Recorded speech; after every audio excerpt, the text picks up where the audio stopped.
Rwanda est sans président. Le siège présidentiel est vacant, personne ne veut en parler. Et je vais vous dire pourquoi. Ça, je peux faire rapidement une parenthèse. Tout le monde sait qu'il est malade et qu'il est allé se soigner à l'étranger. Donc ça, ce n'est un secret de polichinelle. C'est pas sûr. Je ne sais pas comment vous l'avez su, mais le gouvernement rwandais, ou ce qui reste du gouvernement rwandais, veut faire croire à tout le monde qu'il n'y a aucun problème. Moi, je vais vous raconter pourquoi je vous dis actuellement que le président Kagame n'est plus. N'est plus? N'est plus. Vous affirmez? J'affirme et je réaffirme qu'il n'est plus.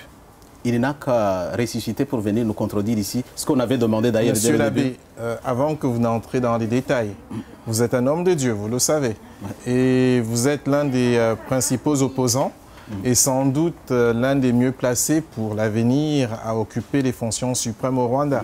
Donc en avançant ces propos, vous jouez totalement votre crédibilité. Je sais, vous êtes au fait. Je suis conscient de ça. Et y compris peut-être des poursuites de la part des autorités rwandaises. Je suis tout à fait prêt.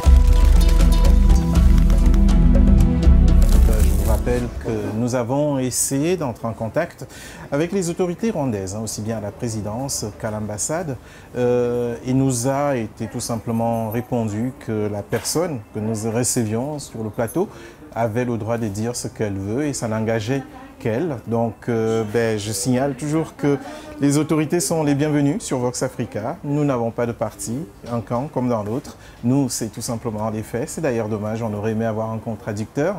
Il n'y en a pas. Peut-être que lors d'une autre émission, on aura cette fois la version côté pouvoir. En attendant, c'est l'opposition.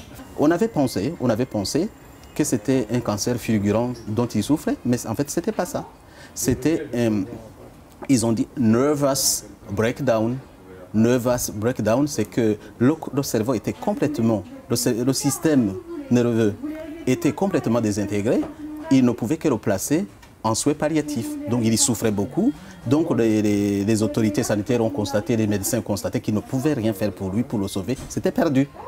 Alors ils ont décidé de le placer en soins palliatifs là-bas. Et puis en attendant la décision de sa famille pour le débrancher. Parce qu'ils avaient établi, et ça c'est l'information, qu'ils ne peuvent pas revenir à la vie. En fait, ils ne peuvent pas le sauver. Donc vous êtes catégorique. Le président du Rwanda actuellement est en état de mort cérébrale. C'est ça. Et puis, ce qui m'intéresse beaucoup, c'est pas ça, parce que je peux y arriver aussi, quelqu'un d'autre peut y arriver, c'est un accident de la vie. Mais le problème, c'est des conséquences politiques de cela. C'est un président de la République en exercice. Cela se passe, le gouvernement ne dit rien. Voilà ce qui est bizarre.